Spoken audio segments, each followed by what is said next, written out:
Hi all, welcome to my YouTube channel Anandam. ഇന്ന് നമ്മൾ നോക്കുന്നത് കേട്ടറ്റ് 4-ലെ ഒരു സബ്ജക്റ്റായിട്ടുള്ള, അതായത് ഒരു പാർട്ടായിട്ടുള്ള പെഡഗോഗിനെ കുറിച്ചിട്ടാണ്. അതിൽ ഏതൊക്കെയാണ് കാര്യങ്ങളാണ് വരുന്നത്, ഏതൊക്കെ ടോപ്പിക്സാണ് അതിലുള്ളതെന്നും അതിനെ കുറിച്ചിട്ടുള്ളൊക്കെ ഒരു വീഡിയോ ആണ് ഇന്ന് നമ്മൾ നോക്കാൻ പോകുന്നത്. അപ്പോൾ നമുക്ക് അധികം വൈകാണ്ട് തന്നെ വീഡിയോയിലേക്ക് പോകാം. നിങ്ങൾക്കറിയാം, നമ്മുടെ കേട്ടറ്റ് 4-ന് 3 പാർട്ടുകളാണ്. Part 1, part 2, part 3. അതിൽ പാർട്ട് 1 വരുന്നത് നമ്മുടെ ചൈൽഡ് ഡെവലപ്മെൻറ്റ് ആൻഡ് പെഡഗോഗി. അതാണ് നമ്മളിപ്പോൾ ഇന്ന് നോക്കാൻ പോകുന്നത്. അത് 30 മാർക്കിനാണുള്ളത്. പിന്നെ ഉള്ളതാണ് നമ്മൾ സെലക്ട് ചെയ്ത സബ്ജക്റ്റ് മലയാളം ഓർ ഇംഗ്ലീഷ്. അപ്പോൾ നിങ്ങൾ ഏതാണ് അത് സെലക്ട് ചെയ്തത്, അത് 40 മാർക്കിനുണ്ടാവും. പിന്നത്തെയാണ് നമ്മുടെ മെയിൻ സബ്ജക്റ്റ്, അത് 80 മാർക്കിനുണ്ടാവും. അങ്ങനെ ടോട്ടൽ 150 മാർക്കിനാണ് നമ്മുടെ കേട്ടറ്റ് 4 എന്നല്ല, കേട്ടറ്റ് 4 150 മാർക്കിനാണ് ടോട്ടൽ നമ്മൾ എക്സാം എഴുതുന്നത്. 150 ക്വസ്റ്റ്യൻസും ഉണ്ടാവും മൊത്തമായിട്ട്. അപ്പോൾ നമുക്ക് ഇന്ന് പെഡഗോഗിയിലുള്ള കുറച്ച് കാര്യങ്ങൾ, അതിലെ കുറച്ച് ടോപ്പിക്സ് എന്തൊക്കെയാണെന്ന് നമുക്ക് നോക്കാം. അത് കഴിഞ്ഞിട്ട് നമുക്ക് അതിൻ്റെ ഓരോന്നിൻ്റെ ആയിട്ട് സെപ്പറേറ്റ് ക്ലാസ്സും ചെയ്യാം. ആദ്യമായിട്ട് തന്നെ നമുക്ക് സൈക്കോളജി എന്നുള്ള ആ വാക്ക് എവിടെ നിന്നാണ് വന്നിട്ടുള്ളതെന്നും അതിനെ പിരിച്ചെഴുതുന്നത് എങ്ങനെയാണെന്നൊക്കെ അതിനെക്കുറിച്ച് നോക്കാം. അത് കഴിഞ്ഞ് നമുക്ക് സൈക്കോളജീൻ്റെ 2 വ്യത്യസ്ത ഘടകങ്ങൾ ഏതൊക്കെയെന്ന് നോക്കാം. അതായത് കേവല മനഃശാസ്ത്രം അഥവാ പ്യൂർ സൈക്കോളജി, പ്രയുക്ത മനഃശാസ്ത്രം അഥവാ അപ്ലൈഡ് സൈക്കോളജി. അങ്ങനെ അത് രണ്ടുമുണ്ട്. അപ്പോൾ അതിൽ നമുക്ക് കുറച്ച് കാര്യങ്ങൾ അതിൽ വരുന്നുണ്ട്. അപ്പോൾ അതിനെക്കുറിച്ചും നമുക്ക് നോക്കാം. പിന്നെ നമ്മുടെ അപ്രോച്ചസ് ടു സൈക്കോളജി, മനഃശാസ്ത്ര ചിന്താധാരകൾ, അതിനെക്കുറിച്ച്, അതായത് നമ്മൾ ഘടനാവാദം, അതുപോലെ തന്നെ ധർമ്മവാദം, സമഗ്രതാവാദം, വ്യവഹാരവാദം, അതായത് നമ്മൾ ഇംഗ്ലീഷിലും മലയാളത്തിലും പഠിച്ചിരിക്കുന്നത് നല്ലതാണ് കേട്ടോ. സ്ട്രക്ചറലിസം, ഫങ്ഷണലിസം, ഗസ്റ്റാലിസം, ബിഹേവിയറിസം, പിന്നെ സൈക്കോ അനലൈസിസ്, അങ്ങനെ കുറച്ച് മനഃശാസ്ത്ര ചിന്താധാരകളുണ്ട്. അപ്പോൾ അതിനെക്കുറിച്ചിട്ടും നമുക്ക് നോക്കാം. പിന്നെ അതുപോലെ നമ്മുടെ സിഗ്മണ്ട് ഫ്രോയിഡ്, നമ്മുടെ ഈ കേട്ടറ്റ് ഉള്ള ആ ഒരു സബ്ജക്റ്റിൽ നമ്മൾ സൈക്കോളജിയിൽ ഒഴിച്ചുകൂടാനാവാത്ത ഒന്നാണ് സിഗ്മണ്ട് ഫ്രോയിഡ്. അദ്ദേഹത്തിൻ്റെ ഒരുപാട് കണ്ടുപിടുത്തങ്ങളും അതിനെക്കുറിച്ചൊക്കെ നമുക്ക് ഒരുപാട് പഠിക്കാനുണ്ട്. അപ്പോൾ സിഗ്മണ്ട് ഫ്രോയിഡിൻ്റെ നമ്മൾ അദ്ദേഹത്തിൻ്റെ ഏറ്റവും പ്രധാനപ്പെട്ട കുറച്ച് ബുക്ക്, അതിനെക്കുറിച്ചിട്ടൊക്കെ നമുക്ക് പറയാം. പിന്നുള്ളതാണ് മനഃശാസ്ത്ര പഠന രീതികൾ, മെത്തേഡ് ഓഫ് എഡ്യൂക്കേഷണൽ സൈക്കോളജി. അത് നമുക്ക് ഒരു 6 ഉണ്ട്. ആ മെത്തേഡുകൾ ഏതൊക്കെയാണ്, മനഃശാസ്ത്ര പഠന രീതികൾ ഏതൊക്കെയാണെന്നുള്ളത് ഒരു 6 ഉണ്ട്. അപ്പോൾ അതിനെക്കുറിച്ചിട്ടൊക്കെ നമുക്ക് പഠിക്കാം. പിന്നത്തെയാണ് സോഷ്യോമെട്രി അഥവാ സമൂഹമിതി. അപ്പോൾ അതിനെക്കുറിച്ചിട്ടും നമുക്ക് പഠിക്കാനുണ്ട്, അതും പഠിക്കാം. പിന്നെയാണ് നമ്മൾ ഏറ്റവും പ്രധാനപ്പെട്ട ഒരെണ്ണമാണ് ഗ്രോത്ത് ആൻഡ് ഡെവലപ്മെൻറ്റ്, വളർച്ചയും വികാസവും. അത് നന്നായിട്ട് നമ്മൾ പഠിച്ചിരിക്കണം. അതിനൊക്കെ എല്ലാ പ്രാവശ്യവും ക്വസ്റ്റ്യൻസ് വരാറുണ്ട്. ഡെവലപ്മെൻറ്റിന് സ്വാധീനിക്കുന്ന ഘടകങ്ങളും അതിനെക്കുറിച്ചിട്ടൊക്കെ നമുക്ക് ചോദ്യങ്ങൾ വരാറുണ്ട്. അപ്പോൾ അതിനെക്കുറിച്ചിട്ടും നമുക്ക് പഠിക്കാം. വരും ദിവസങ്ങളിൽ അതിനെക്കുറിച്ചിട്ടും ക്ലാസ് ചെയ്യാം. പിന്നെയാണ് നമ്മുടെ ഡെവലപ്മെൻറ്റിൻ്റെ ഘട്ടങ്ങൾ, സ്റ്റേജസ് ഓഫ് ഡെവലപ്മെൻറ്റ്. അതും നമുക്ക് നന്നായിട്ട് തന്നെ പഠിക്കണം. അത് ഓരോ ഘട്ടത്തിലും നടക്കുന്ന ഒരു കുട്ടീനെ നമ്മൾ മുന്നിൽ കണ്ടിട്ട് പറയുക. അപ്പോൾ ഒരു ജനനം തൊട്ടിട്ട് ആ കുട്ടിയുടെ ഓരോ കാര്യങ്ങളും നമ്മളിതിൽ പഠിക്കുന്നുണ്ട്. ജനനം തൊട്ടിട്ട് അവരുടെ ഓൾഡ് ഏജ്, വാർദ്ധക്യം, ഏതൊക്കെ ഇയറിലാണ് വരുന്നത്, അതുപോലെ നമ്മൾ ആ ഏജ് ബേസ് ആയിട്ടും പഠിക്കുന്നുണ്ട്. അതിനെക്കുറിച്ചിട്ടൊക്കെ ആ ഒരു സമയത്ത് അവരിലുണ്ടാകുന്ന മാറ്റങ്ങളെ കുറിച്ചിട്ടും ഒക്കെ നമ്മൾ പഠിക്കുന്നുണ്ട്. അപ്പോൾ അതിനും നമുക്കൊരു ക്ലാസ് സെപ്പറേറ്റ് ആയിട്ട് ചെയ്യാം. Infancy, early childhood, later childhood, അതുപോലെ തന്നെ അഡോളസൻസ് പീരീഡ്, അങ്ങനെ നമ്മൾ അഡൾട്ട്ഹുഡ്, ഓൾഡ് ഏജ്, അങ്ങനെയൊക്കെ വരുന്ന ഓരോന്നും നമുക്ക് ഓരോന്നും സെപ്പറേറ്റ് ആയിട്ട് എടുത്തെടുത്ത് പഠിക്കാം. പിന്നെയുള്ള ഒന്നാണ്, ഏറ്റവും പ്രധാനപ്പെട്ട തന്നെയാണ് ഇതും, നമ്മുടെ ഡെവലപ്മെൻറ്റിൻ്റെ തിയറികൾ. അതായത് കോഗ്നിറ്റീവ് ഡെവലപ്മെൻറ്റ്, അങ്ങനെയൊക്കെ പറഞ്ഞിട്ടുള്ള കുറേ തിയറികളുണ്ട്. അപ്പോൾ ആ ഡെവലപ്മെൻറ്റ് തിയറികളെ കുറിച്ചിട്ട് നമുക്ക് പഠിക്കണം.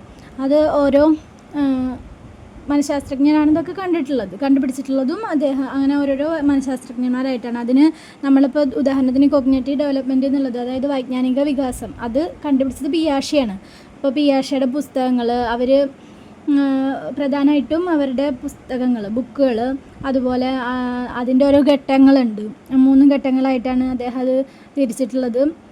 ഘടന, ധർമ്മം, അതുപോലെ വികാസം, അങ്ങനെ 3 അതിൽ തന്നെ നമുക്ക് ഓരോന്നായിട്ട് ഘടനയിൽ വരുന്നതാണ് നമ്മുടെ സ്കീമ, ബയോളജിക്കലും എൻവയോൺമെൻറ്റലും.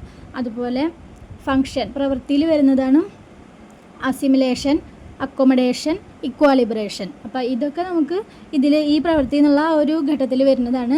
അതുപോലെ വികാസം, ഡെവലപ്മെൻറ്റിൽ വരുന്നത് എന്താണ്? ഇന്ദ്രിയ ചാലകഘട്ടം, അതുപോലെ വസ്തുസ്ഥൈര്യം, അങ്ങനെ കുറച്ച് ഘട്ടങ്ങളുണ്ട്. പ്രാഗ്മാനോവ്യാപാര ഘട്ടം, അതുപോലെ തന്നെ മൂർത്ത മനോവ്യാപാര ഘട്ടം, അങ്ങനെയൊക്കെയുള്ള കുറച്ച് ഘട്ടങ്ങളുണ്ട്. ഔപചാരിക മനോവ്യാപാര ഘട്ടം, അതൊക്കെ അങ്ങനെയൊക്കെ വെച്ചിട്ട് നമുക്ക് കുറച്ചധികം പഠിക്കാനുണ്ട് അതിൽ. അപ്പോൾ അതിനെക്കുറിച്ചിട്ട് നമ്മുടെ പിയാഷെ എന്ന് പറയുന്നത് നല്ല ഇതിൽ പ്രസിദ്ധമായിട്ടുള്ള ഒരു മനഃശാസ്ത്രജ്ഞൻ തന്നെയാണ് നമ്മുടെ സൈക്കോളജി നമുക്ക് പഠിക്കാനുള്ളതിൽ. അങ്ങനെ അതിനെക്കുറിച്ചിട്ട് നമുക്ക് ഒരു ക്ലാസ് ചെയ്യാം, ഡീറ്റെയിൽ ആയിട്ട് തന്നെ അത് ചെയ്യാം. പിന്നെ നമ്മുടെ ബ്രൂണർ, ഇതൊക്കെ നമ്മളെപ്പോഴും കേട്ടിട്ടുള്ളതാണ്. സൈക്കോളജിയിലെ ഏത് ഭാഗത്തു നിന്ന് എടുത്താലും നമുക്ക് ഇവരെ കുറിച്ചിട്ടുള്ള ഒരു ചോദ്യങ്ങളൊക്കെ എപ്പോഴും വരാറുണ്ട്. ബ്രൂണറിൻ്റെയും അതുപോലെ വൈഗോട്സ്കിയുടെ ZPD, zone of proximal development, അതിനെക്കുറിച്ചിട്ട് നമുക്ക് പഠിക്കാം. അതുപോലെ സാമൂഹ്യ ജ്ഞാന നിർമ്മിതിവാദത്തിന് ഉപജ്ഞാതാവ് ആരാന്നുള്ള ചോദ്യമൊക്കെ എപ്പോഴും വരുന്നതാണ്. അതൊക്കെ അതിനെക്കുറിച്ചിട്ടൊക്കെ നമുക്ക് പഠിക്കാം.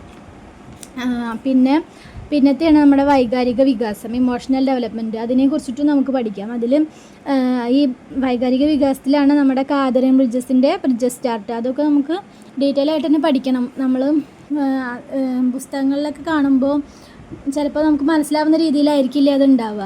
അതിന് ചെറിയ സൂത്രപ്പണികളൊക്കെ ഉണ്ട്, അത് പെട്ടെന്ന് പഠിച്ചെടുക്കാൻ വേണ്ടിയിട്ട്. അപ്പോൾ അതൊക്കെ വെച്ചിട്ട് നമുക്ക് എളുപ്പത്തിൽ തന്നെ എപ്പോൾ കണ്ടാലും പറയാൻ പറ്റുന്ന രീതിയിൽ നമുക്കത് പഠിക്കാം. പിന്നെ ഉള്ളതാണ് നമ്മളെ സാമൂഹിക വികാസം, അതായത് സോഷ്യൽ ഡെവലപ്മെൻറ്റ്. അതിലാണ് നമ്മളെ സാമൂഹികവൽക്കരണവും അങ്ങനെയുള്ളതൊക്കെ. അപ്പോൾ അതിനെക്കുറിച്ചിട്ടൊക്കെ നമുക്ക് കുറച്ച് ഡീറ്റെയിൽ ആയിട്ട് തന്നെ പഠിക്കാം.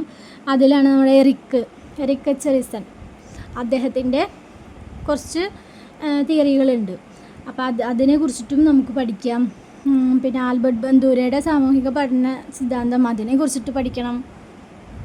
പിന്നെയുള്ളൊരു ടോപ്പിക്കാണ് ലാംഗ്വേജ് ഡെവലപ്മെൻറ്റ്, ഭാഷാ വികാസം. അതിൽ കുറേ മനഃശാസ്ത്രജ്ഞന്മാർ വേറെയുണ്ട്. അതിൽ പെടുന്നത് തന്നെ വൈഗോട്സ്കിയൊക്കെ അതിലും വരും. നോം ചോസ്കി, പിയാഷെ, വൈഗോട്സ്കി, അതൊക്കെ ഈ നമ്മുടെ ലാംഗ്വേജ് ഡെവലപ്മെൻറ്റിൽ ഉള്ളതാണ്. അവരൊക്കെ ലാംഗ്വേജ് ഡെവലപ്മെൻറ്റുമായിട്ട് ബന്ധപ്പെട്ടിട്ടുള്ള മനഃശാസ്ത്രജ്ഞന്മാരാണ്.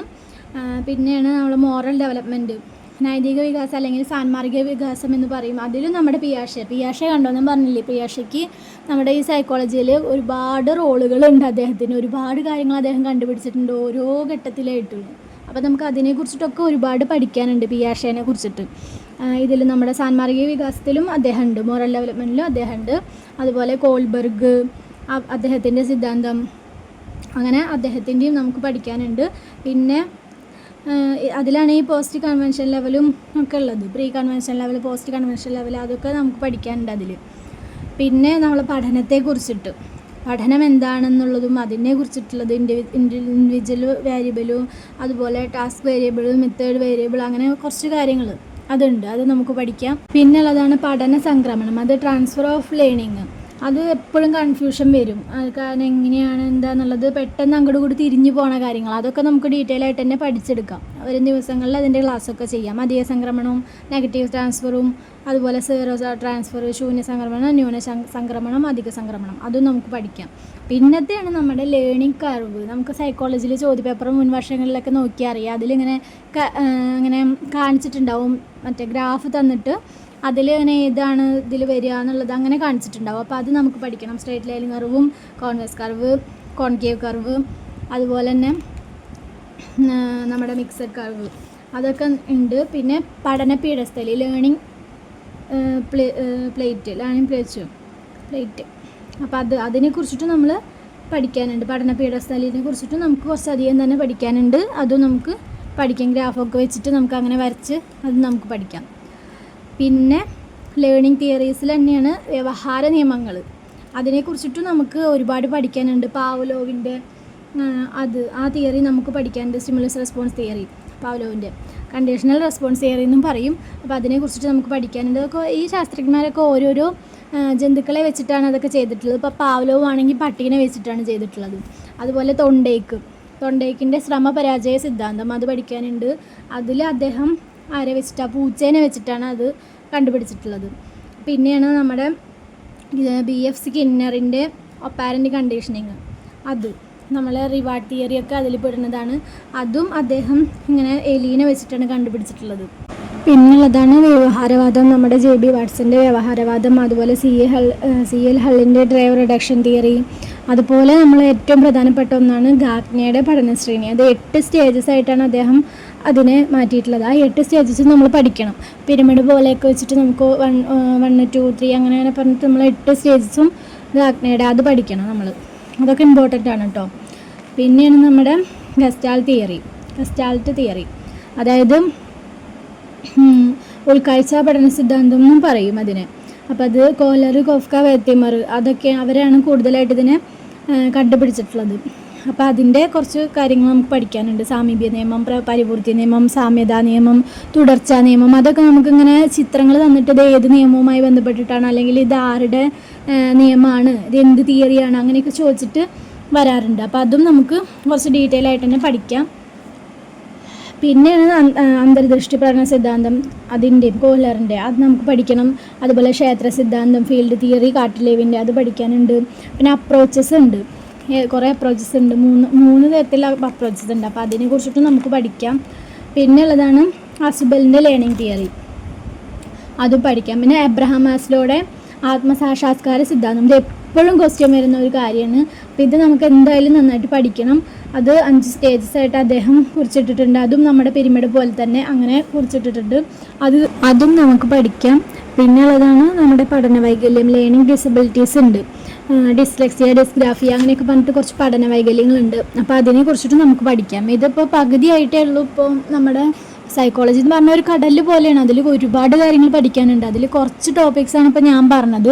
ഇനി കുറച്ചും കൂടി ഉണ്ട്. അപ്പോൾ വീഡിയോയുടെ ലെങ്ത്ത് കുറച്ച് കൂടിപ്പോകും. അതുകൊണ്ട് നമുക്ക് ഇത് നാളെ പാർട്ട് 2 ആയിട്ട് ഏതൊക്കെയാണ് ഇനി ബാക്കിയുള്ള ഇതെന്ന് പറഞ്ഞിട്ട് ടോപ്പിക്സ് ഏതൊക്കെയാണെന്ന് പറഞ്ഞിട്ട് ഞാൻ വീഡിയോ ആയിട്ട് ചെയ്യാം. അത് ലെങ്ത്ത് ഒരുപാട് കൂടിപ്പോകും, അതുകൊണ്ടാണ്. അപ്പോൾ നമ്മൾ ഇത്രയും പറഞ്ഞതിൽ നിങ്ങൾക്ക് ഇതിനെക്കുറിച്ചിട്ട് ഓരോ കാര്യത്തിൻ്റെയും ഓരോ വീഡിയോ ആയിട്ട് നമ്മൾ ചെയ്യുന്നതായിരിക്കും. അപ്പം നിങ്ങൾക്കത് യൂസ്ഫുൾ ആവുമെന്ന് തന്നെയാണ് ഞാൻ വിചാരിക്കുന്നത്. അപ്പോൾ നിങ്ങൾക്കത് ഉപകാരപ്രദമായിരിക്കും. അതുകൊണ്ട് തന്നെ നിങ്ങൾ സബ്സ്ക്രൈബ് ചെയ്യുക ചാനൽ.